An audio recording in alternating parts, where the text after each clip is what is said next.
अस्सलाम वालेकुम। आज हमारा इंट्रो टू अकाउंटिंग में एजेंडा है classification of business transactions, component of financial statements, elements of financial statements, relationship between financial statements. Business transactions की definition तो हमने कल ही पढ़ ली थी, तो आज हम देखेंगे क्लासिफिकेशन कैसे होती है बिजनेस ट्रांजैक्शंस की। अच्छा, इसमें से कुछ तो हैं जो आपको बिल्कुल अभी इसी टाइम समझ आ जाएंगे, लेकिन इसमें कुछ चीज़ें ऐसी हैं जो मे भी आपको अभी इतना क्लियर ना हो, लेकिन मूविंग ऑन आपको ये चीज़ें साथ साथ विद द टाइम समझ आती जाएंगी, क्योंकि ये जो है ये मेन अकाउंटिंग के कॉन्सेप्ट्स हैं जो मे भी थोड़ा सा अभी आपको डिफ़िकल्ट लगेंगे, क्योंकि शुरू में इस तरह से समझना थोड़ा सा इशू हो जाता है, बट अपनी तरफ से पूरी कोशिश करते हैं। ठीक है, क्लासिफिकेशन ऑफ बिजनेस ट्रांजैक्शन। हम बिजनेस ट्रांजैक्शन को किन किन टाइप्स में क्लासीफाई करते हैं? Simple transactions and complex transactions. सबसे पहली टाइप हमारे पास से transactions can be very simple like buying and selling items on cash. Transactions may be complex, involving long time and various parties. For example, selling an item through agent involving series of installment payment including interest. ये तो simple आपको पढ़ के समझ आ जाएगी क्या होती है। दूसरी हमारे पास one off and ongoing transactions. Transactions might occur on single occasion.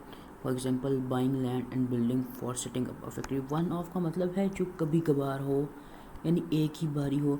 जैसे आपने कोई फैक्ट्री खरीदनी है, कोई आपने लैंड खरीदना है, तो ज़ाहिर है कि आप हर एक दिन बाद तो लैंड नहीं खरीद रहे होते ना। ये तो इस तरह होता है कि आप हर एक मतलब सर्टन गैप के बाद ख़रीदते हो। मतलब आपने आज एक मशीन ले ली, आपने कहा भाई ये चलेगी अगले 2 साल तक, तो आपने आज खर्चा किया, फिर अगला खर्चा आप 2-3 साल बाद ही करोगे, फिर उसके बाद अगला खर्चा करोगे 2-3 साल बाद। एक फिर दूसरी होती है ऑनगोइंग ट्रांजेक्शन्स. ऐसी ट्रांजेक्शन रेगुलर बेसिस पे हो, मतलब जैसे आपका बिजली का बिल है, आपका घर का रेंट है जहाँ पर आप रहते हो, या फिर आपकी फैक्ट्री जो आपने बनाई हुई है उसका रेंट है। ये क्या है? ये आपको ऑन गोइंग है, ये आप जब तक वहाँ पे काम कर रहे हो, जब तक वहाँ पे रह रहे हो, आपने ये देना ही देना है, ये चलता रहेगा। लेकिन अब आपने जैसे एक मशीन खरीद ली, ज़रूरी नहीं है कि आपने मतलब हर एक माह बाद मशीन खरीदनी है, नहीं भाई, अगर ख़राब होती तो आप ले भी सकते हो। लेकिन ये है कि ये वन ऑफ ट्रांजेक्शन है, मतलब आपने एक लैंड खरीद लिया आज, एक मशीन आज खरीद ली, वो फिर चलेगी 2-3 साल के लिए। अगला है capital transaction and revenue transactions. Items of a long-term nature such as property, plant and equipment used to carry out the operating activities of the business are capital items. मतलब कि इसमें भी बिल्कुल वही बात है, लॉन्ग टर्म के लिए आप कोई चीज़ ले रहे हो, कोई आप मशीन ले रहे हो, कोई आप प्लांट लगा रहे हो, जैसे लेज़ वालों का प्लांट लगा हुआ है, इस तरह आप कोई भी मतलब ऐसी मशीन ले रहे हो जो आपको शूज़ बना के दे रही है, या पेंसिल्स बनाने की मशीन ले रहे हो इस तरह की, या कोई आप लेथ मशीन ले रहे हो, तो वो ये नहीं कि मतलब आप लेते ही रहोगे, उसका क्या है नेचर, उसी क्या है लॉन्ग टर्म नेचर। या जब भी आपके पास कैपिटल का जिक्र है ना, मतलब अकाउंटिंग में कैपिटल ट्रांजैक्शन या कोई कैपिटल एक्सपेंडिचर, तो आपको पता हो जाना चाहिए कि भाई ये लॉन्ग टर्म की बात कर रहा है मेरे साथ, लॉन्ग टर्म की। सही हो गया। दूसरी क्या है रेवेन्यू ट्रांजैक्शंस. ये क्या होता है? ये शॉर्ट टर्म की होती है, मतलब 3 माह में, मतलब 1 साल से कम कम का पीरियड आपके पास शॉर्ट टर्म होता है अकाउंटिंग में, और 1 साल से ज़्यादा का पीरियड आपके पास लॉन्ग टर्म होता है। ये आपने हमेशा बात याद रखनी है। मतलब 95% केसेस में अकाउंटिंग में ऐसे ही होता है, आपके पास 1 साल से कम का पीरियड शॉर्ट टर्म में आता है, 1 साल से ज़्यादा का पीरियड लॉन्ग टर्म में आता है। तो शॉर्ट टर्म में वो जो नॉर्मल आपकी होती हैं, आपने कोई चीज़ खरीद ली, कोई चीज़ बेच दी, मतलब आपने इन्वेंट्री जो आपने बेचनी है, फर्स्ट और कपड़े का बिजनेस है, आपने कपड़ा ख़रीद लिया, फिर उस कपड़े को बेच दिया, तो वो क्या होता है आपके पास, वो रेवेन्यू आइटम्स में आपके पास आते हैं। अगला है आपके पास capital receipts and revenue receipt. अच्छा, मैं आपको एक बात बताता हूँ. रिसीट का मतलब क्या होता है कि आप पैसा किसी से रिसीव कर रहे हो. क्यों? मतलब आपके पास इनकम के तौर पे वो पैसा आ रहा है. रिसीट का ही मतलब होता है, एक्सपेंडिचर का मतलब होता है कि आप दे रहे हो पैसा, किसी चीज़ पे लगा रहे हो पैसा. वो एक्सपेंडिचर को आप एक्सपेंस से याद रखो, और रिसीट आपको पता होना चाहिए कि भाई मेरे पास पैसा आ रहा है. Capital receipts are received of long term nature such as money from a bank loan और new money invested by the business owner. ठीक हो गया. और revenue income is income rising from the normal operations of business from its investments.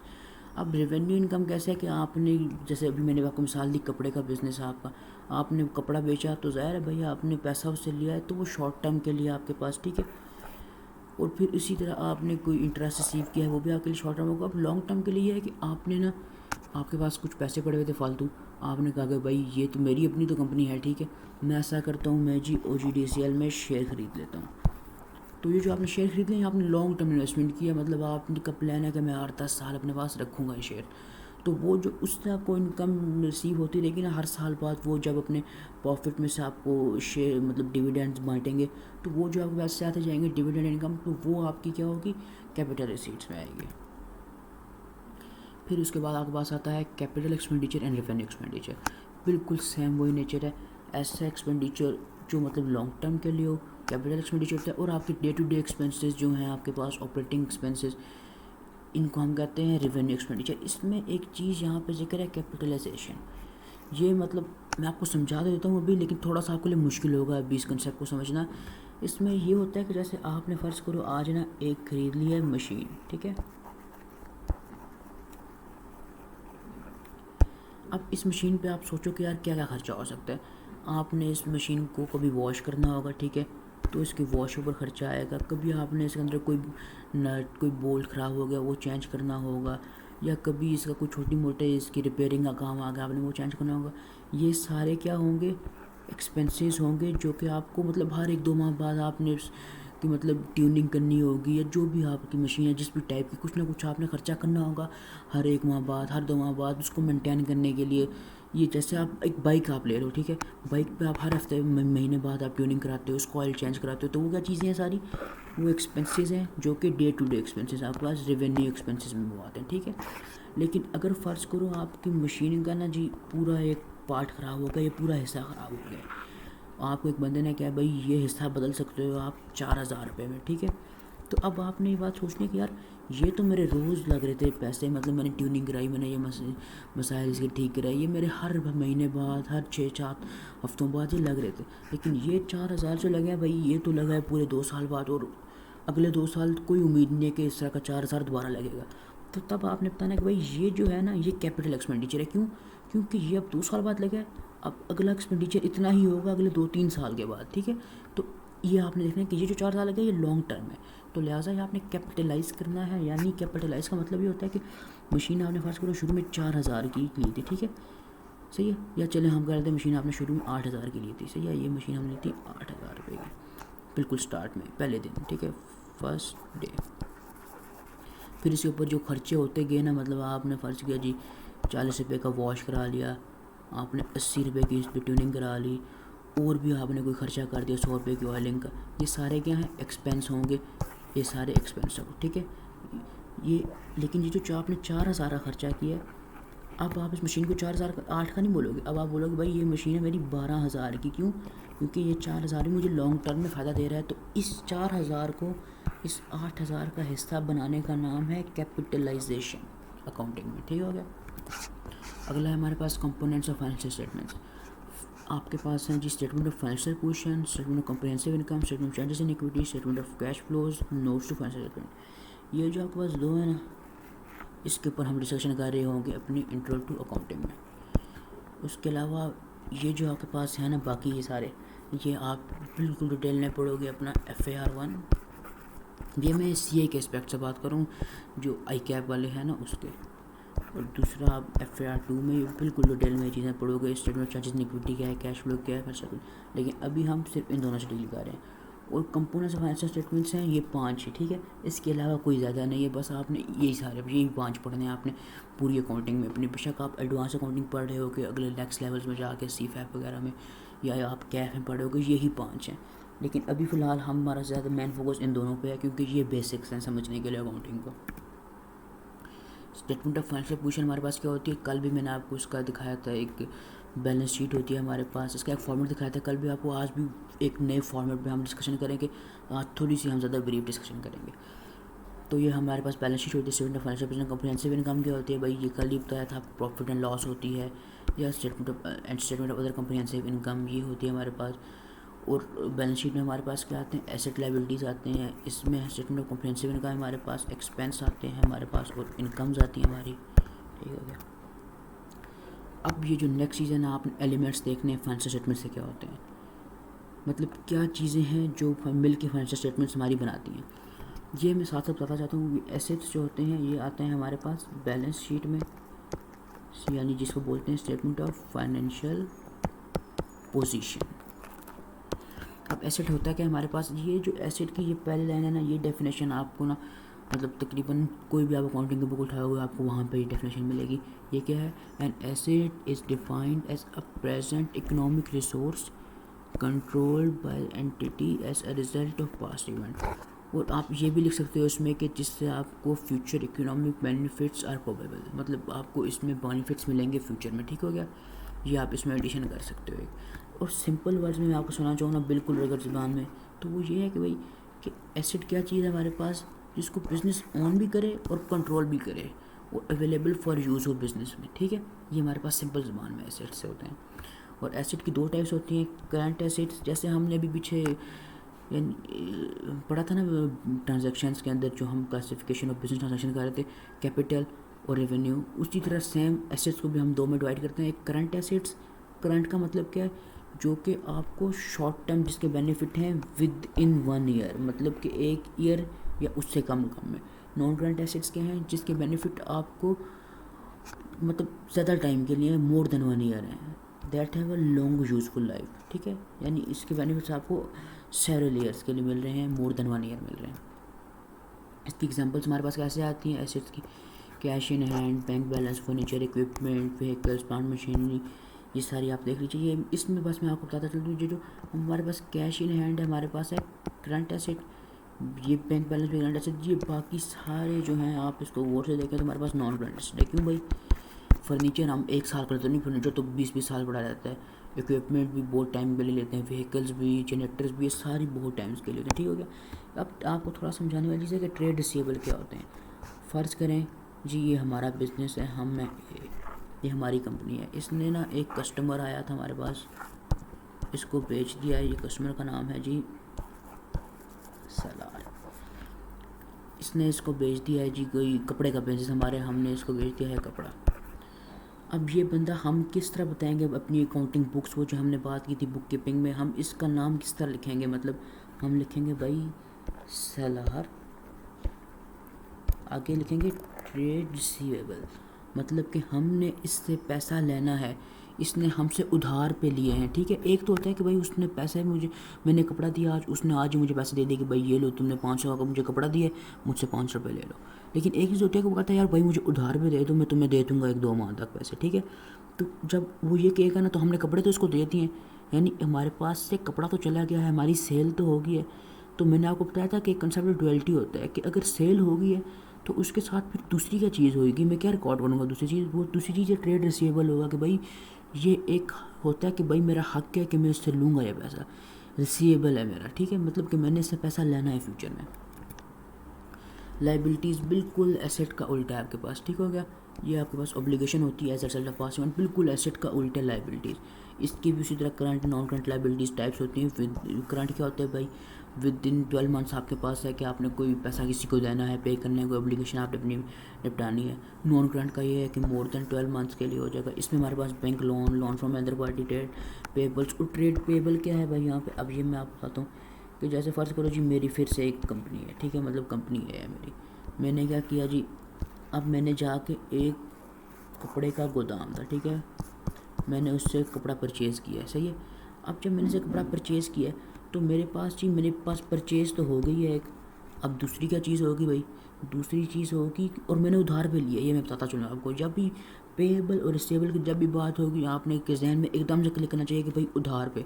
अगर cash पे हो रहा है पेएबल से, कैश पे मैं कोई चीज़ परचेज़ या सेल कर रहा हूँ तो वो क्या होगा जी, एक मेरा इफेक्ट सेल पे आएगा या परचेज़ पे आएगा, और दूसरा इम्पैक्ट मेरे कैश पे आएगा, ठीक हो गया, अगर कैश सेल परचेज़ हो रही है। लेकिन अगर तो उधार पे हो रही है ना, तो मैं सोचता हूँ कि यार एक इम्पैक्ट तो सेल पे आ जाएगा, दूसरा और एक यानी सेल या परचेज़ पे एक इम्पैक्ट आ जाएगा, तो दूसरा इम्पैक्ट किस पे आना चाहिए, तो वो दूसरा इम्पैक्ट इस पे आएगा, ट्रेड पेएबल, और जो पीछे हमने पढ़ा था ट्रेड रिसीवेबल उस पे, ठीक है। इसको आपने अपनी बुक्स में किसा लिखना है कि भाई ट्रेड पेएबल है मेरा, ये जो भी बंदा है, मतलब कि ये जी अहमद था, ठीक है, इसने मुझे दिया है कपड़ा, तो मैं भाई इसको किस रिकॉर्ड करूँगा, अहमद ट्रेड पेएबल, यानी कि मैंने इसको फ्यूचर में with in period less than 12 months इसको पैसे देने हैं, तो ये मेरा ट्रेड पेएबल है। अगला है इनकम। इनकम होता है हमारे पास कि इंक्रीज इन एसेट्स या डिक्रीज इन लाइबिलिटी। ज़रा सोचें ये किस तरह होता है। इंक्रीज इन एसेट्स तो आप बिल्कुल कर सकते हैं कि मतलब एसेट मेरे पास कैश है, जैसे हमने पीछे पढ़ा, तो कैश ज़्यादा होगा तो मेरी इनकम है, ठीक है। अब डिक्रीज इन लाइबिलिटी कैसे बनता है ये मैं आप ज़रा आपको बताता हूँ। फ़र्ज़ करें जी आई, मतलब ये होता तो नहीं है इस तरह से, मतलब जो मैं एग्जाम्पल डिस्कस करना चाहूँ, लेकिन सिर्फ ये मैंने डिस्कशन करनी था कि आपको पता चले कि डिक्रीज़ इन लाइबिलिटी कैसे हमारे पास। डिक्रीज़ इन लाइबिलिटी आने पड़ी जी भाई, पीछे हमारे पास है जी बैंक लोन, ठीक है। मैंने बैंक लोन लिया था जी 10,000 का, तो कोई ऐसा मसला हुआ, होता नहीं है नॉर्मल, मैं फिर से आपको बता दूँ, ये सिर्फ मैं आपको समझाने के लिए बोल रहा हूँ। ये हमारी थी लाइबिलिटी। उस बैंक वालों ने कहा कि भाई तुम 10,000 ना पे करो, तुम बस 7,000 रुपये वापस कर देना, ठीक है। तो अब मैंने कहा भाई मैंने तो 10,000 अपनी लाइबिलिटी रिकॉर्ड की हुई थी, ठीक है। अब भी 7,000 हो गया, बैंक वालों ने कह दिया है, तो ये जो बीच में 3,000 रुपया है ये तो मुझे नहीं पे करना पड़ेगा ना, तो मैं इसको क्या शो करूँ अपने फाइनेंशियल स्टेटमेंट्स में, तो ये फाइनेंशियल स्टेटमेंट्स में एज एन इनकम के तौर पे आएगा, ठीक है। ये एक्सपेंस बिल्कुल इनकम का उल्टा, decrease in assets and increase in liability. आप स्टाफ को कोई रेंट सैलरी देते हो, कोई आप रेंट पे करते हो, तो वो आपके पास एक्सपेंस आ जाता है। अब एक चीज़ इक्विटी, हमारे पास क्या है, इक्विटी होता है नेट एसेट्स। इक्विटी का फार्मूला हम आपको हमेशा ध्यान देना चाहिए, क्योंकि आगे आपको मज़ीद स्टैंडर्ड्स पढ़ने में बहुत काम आएगा। ये कंसोलिडेशन वगैरह जब आप पढ़ेंगे आगे जाके बहुत काम आएगा ये फार्मूला आपके पास। इक्विटी क्या है, नेट एसेट्स, यानी नेट एसेट क्या होते हैं, asset minus liabilities. Equity is often referred as owners capital in sole traded business. जो सोल ट्रेडेड होता है उसमें ऑनर के कैपिटल को हम बोलते हैं इक्विटी। ये पहले भी डिस्कशन हो चुकी है हमारी।